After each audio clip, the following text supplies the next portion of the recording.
And good morning, Thailand, the very first of our new programs here at the Thaiger. And this is going to be a daily program which we wind out fairly early in the morning as we try and cover the main topics from the day. And we're going to be doing it with a panel. And our panel today is on my right here. We've got Sumi Suryan. Hi, Sumi. Good morning, Tim. Sumi is the Director of Business Development at Delivering Asia Communications, and she basically knows everybody and everything. So a good panelist to have. We've got 5 quick questions for you. Oh, no, we'll get to those. We'll introduce our other guest panelist today, Bill Barnett from C9. Hi, Tim. How are you? And hi, Sumi. Long time no see, right? Good morning, How Bill. are you? So I've got 5 quick questions so we just get to know a bit about you. Sumi, tell us, what is your favourite breakfast? Oh, well, I like the khao dom, which is a Thai breakfast. Okay. Where is somewhere you'd take a friend to visit in Thailand that's off the well-worn tourist track? Wow, I probably say so off the beaten track. You're going to get the same questions, Bill, so... Well, that's not really fair. He gets time to think about it. Sure. Come on, get on with it. Okay, right. I'm thinking because so many places. Obviously, I'll stick with Phuket. I'll probably say somewhere down south, like Cape Panwar or Cape... somewhere with a viewpoint. Cape something in Phuket. What is the most annoying... right? What is the most annoying thing about living in Thailand?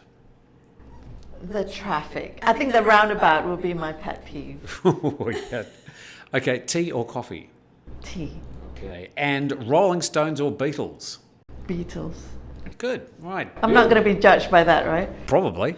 Bill Barnett, what is your favourite breakfast? My favorite breakfast actually would be a Bloody Mary, but a Bloody Mary with one of those giant shrimp, the giant shrimp, giant prawns, it's like a baby porpoise almost with that. It's a great way to start a morning. It's a Sunday morning drink, Bloody Mary. Otherwise, I'll go with probably muesli. It's Monday today. Muesli or Bloody Mary. I don't like Mondays anyway. Vodka and tomato juice. Yes, well, spicy. Where is somewhere you'd take a friend if they were coming to Thailand and you wanted to suggest something off the well-worn tourist track? Well, probably at the moment, probably Suvarnabhumi Airport, because they'd see nobody there. I had a friend going through last night on his way to Doha, and there was nobody in the airport. So probably that would be an adventure. There's lots of walking if you've been to Suvarnabhumi, and it's a long, arduous journey, and you have a hard time finding your way out. So Suvarnabhumi. Okay, Suvarnabhumi Airport.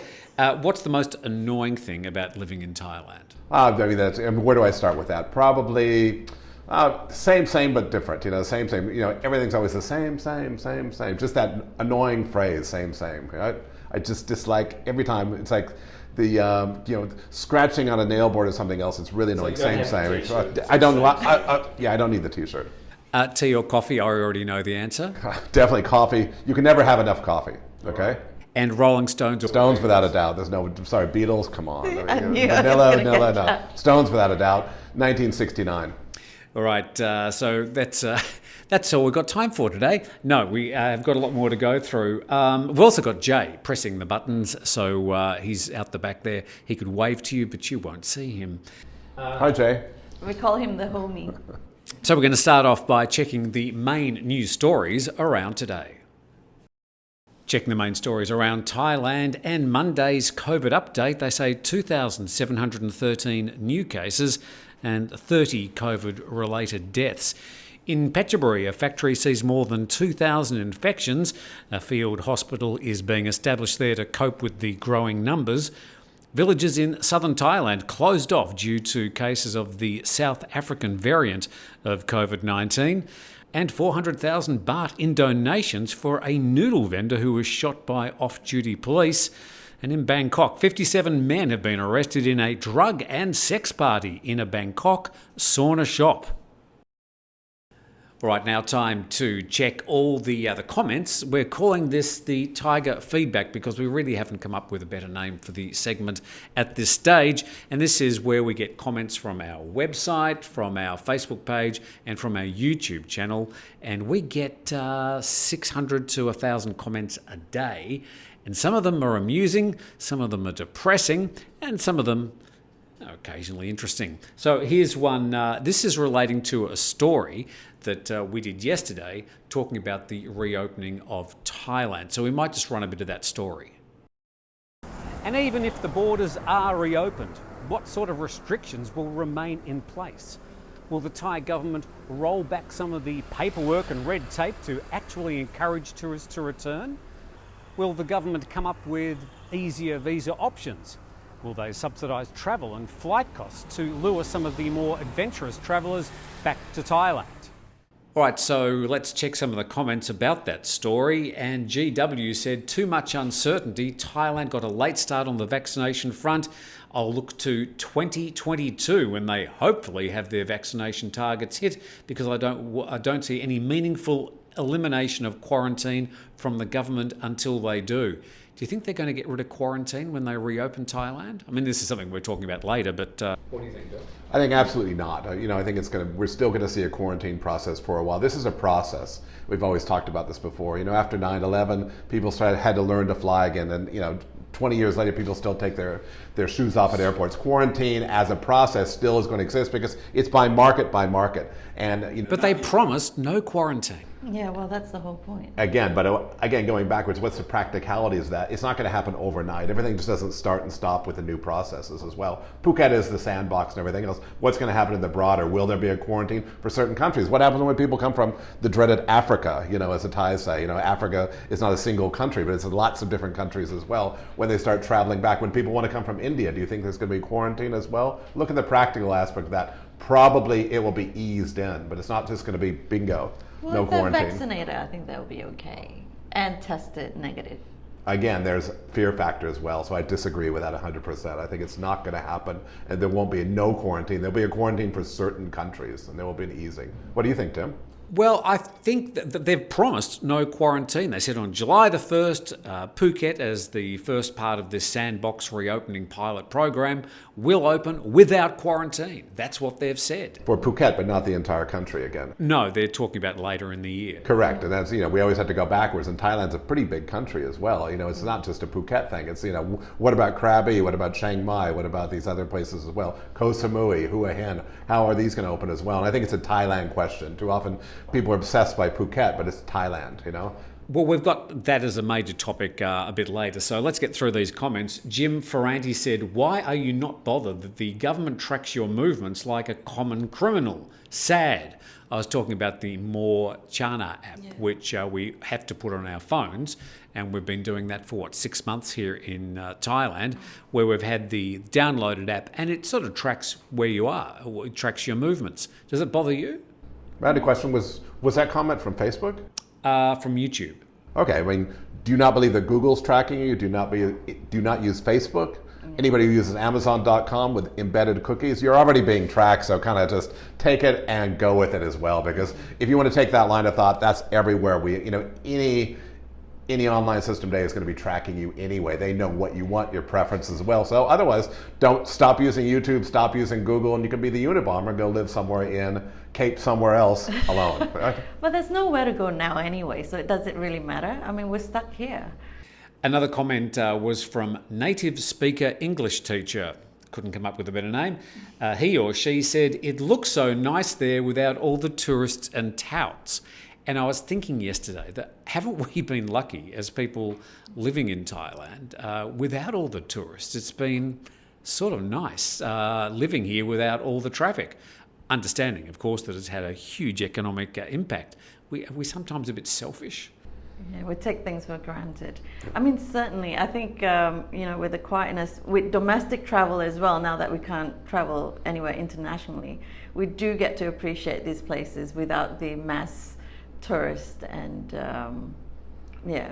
I think anybody who always goes back and Phuket's overbuilt. This has been such a a blessing in disguise in terms of walking down Patong Beach. People with horror would say, "Oh, Patong Beach," but it's amazing right now going through Patong and actually walking along the beach as well and seeing the ocean this clear, and certainly the nature coming back and regenerating itself. So I think that's been maybe the most interesting thing over the past year and a half that's happened during the quarantine and during the pandemic. It's been Phuket's regenerating itself. And I think that's going to be the biggest issue going forward, is how do we do that with tourism coming back? I had some friends up in Pattaya who went out to Koh Chang, and they said they were like the only people there, and they had the whole island to themselves, which made them feel pretty special. So if people can get to Thailand at the moment, you're certainly going to see it unlike you've ever seen it before. So that's my comments. Let's check the comments that Sumi's been checking out. Over to you. So this is from Facebook. So most recently comments from David Alexander. I'm just going to combine this two, and Malcolm. So there are a lot of conflicting news, and the topic. Tell us about it. AstraZeneca was tested to be 10% effective against the B1.351 variant, which is the South African variant. Yes. So we're saying there's a lot of conflicting information out there. So what is effective and what's not? The problem we're having, Bill, you know what I mean by this, is that a lot of people have turned into expert epidemiologists and commenting and saying 99.9 and 10% and quoting all these random figures, so the people reading all these comment sections get totally confused. Absolutely. Conspiracy theory the other day. I was reading Richard Barrow, certainly I love Richard Barrow. I always watch Richard Barrow's stuff. I look at his Facebook site, but what about the backpack? There's a picture of Richard with a backpack. What are you doing with Richard with a backpack going through Bangkok? You're on a BTS or something else. Are you staying overnight? Are you climbing to the top of Mahanakorn Tower or something else? I don't understand the backpack. But in this story, it was quite, the headlines screamed about vaccinations and about how foreigners were not going to be allowed all of a sudden the vaccinations. But when you read the story, it's some guy's opinion. These are opinions. Is there a doctor in the house? No, there's not a doctor in the house. So in terms of, can we answer this question? Absolutely not. Use the best information you have out there. Am I going to take the vaccine? Sure. Your chances are better with or without it. But in terms of, otherwise you're just mincing these non-facts, these crazy conspiracies and everything else. Is there a doctor in the house? Well, it is the Thaiger feedback section. What's the next one you got? Okay, so following on from that is a comment from Felix. So again, this is about AstraZeneca. So if it drops to 10% of effectiveness, you can probably remove a zero from the Astra number from the Chinese vaccine efficiency. Yeah, it seems to be a lot of racism and where our vaccine's better than your vaccine appearing in this whole argument, and it's being played out on social media, including on the Thaiger channels. Again, it's just all these experts just randomly quoting these numbers, sometimes not from very reputable sources. So this is a problem we've had right throughout the comments section. What else you got? Yeah, well, I guess that's the three conflicting and challenging comments, I thought. All right, so Bill, what have you got as far as comments and more Thaiger feedback? Actually, something for a Monday morning. Actually, I'm admiring your microphone, the Yeti, right? Tapping the Yeti. I mean, does size matter? We've got small mics with Tim. I don't know. Does size matter? Well, we can see who's the important man in this room. There is a reason we're actually going to all have these sort of desk mics, but at the moment... Tap the Yeti, okay. We'll be tapping the Yeti soon, so stay tuned for that. I want the gold mic. Okay, calm down. I've got too much coffee here. I've got 3 questions, okay? I'm not going to name names, of course. We have a question about Thais going to the U.S., and we have a comment here that I want to go to Italy. Again, that's what's wrong with the internet. People are allowed to comment at the end of the day because I want to go to Italy too. Do you want to go to Italy? I want to go to Italy as well. I want to go to Italy. Yeah. Honestly speaking, reading through comments, sometimes you're wondering what are these guys talking about because they haven't read anything. They're commenting on an entirely different subject. If you want to be heard, well, get your own TV show as well. Okay, and then we also have international versus international tourism again, and saying Thais are going to be allowed to go abroad as well now, and where can they go? And the interesting thing is Sinovac going to be allowed in the EU? So even if Thais do have the Sinovac now, are they going to be allowed in the EU? Apparently not. So that's going to be a big issue because the Thais I speak to, they want to go on holiday and they want to go abroad. So and then there's 1.4 billion Chinese that are also going to have the Sinovac. They'll probably be prevented from travelling to some of these locations as well. Exactly. So it does matter. At the end of the day, all vaccines apparently are not created equal. So again, this goes back to our theory of it's going to take time to go through this whole process as well. Then we have another here talking about Phuket reopening. Our friends down in Phuket, and we have a comment here which is it's negative, destructing, and uninformed. Okay. What is? Well, basically, your article when you're talking about the reopening of Phuket on July 1st. Again, you have these comments again: negativity. how do you deal with all these negative comments? Because I mean, the world is a pretty negative place right now, anyway. But how do you get through that? Well, news is sort of a negative thing by its very sort of reason for being. I would say that the story we did yesterday about the reopening of Thailand was not so much negative, but we were just asking questions. With only 5 weeks to go, there just seems to be so much to do, but we're in a situation where we want Thailand to open, we want Phuket to open, to be a successful pilot program for the rest of the country. But if it doesn't go well, then it's just going to impact the rest of the Thai opening. So it's not so much a matter of us being negative, it's probably a matter of us being realistic. But people perceive that as negativity. Well, that's a good question to me. I mean, what gets you up in the morning in terms of that, aside from 5 cups of coffee? Or tea, sorry, it's tea, isn't it, right? Can I say money? Yeah, sorry. My motivation. Yeah. But I mean, with all this information, trying to filter everything else, I guess the question is, it's a windy day here in the studio. My God, okay.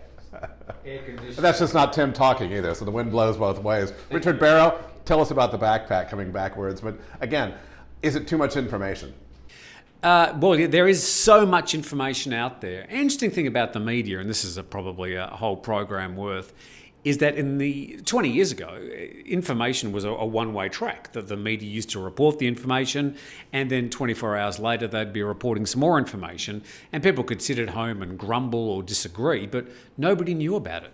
Now we get to hear all the grumbles, and it's part of the news cycle. Everybody's got an opinion, and everybody thinks their opinion is valid and important. Which goes back to, is there a doctor in the house? Is there somebody with an opinion in the house? It's a great thing we can be sitting here talking about this. That's my opinion. All right, so at the end of our very first pilot program, speaking about the pilot sandbox and other things, thank you very much, Sumi, for coming in. You too. And Bill, after 7 coffees.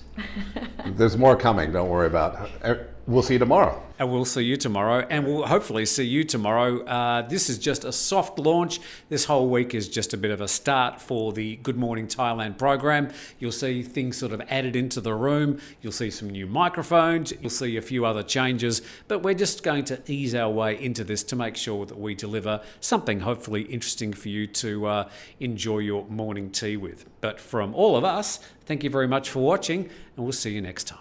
Thank you, Thailand. Thank you.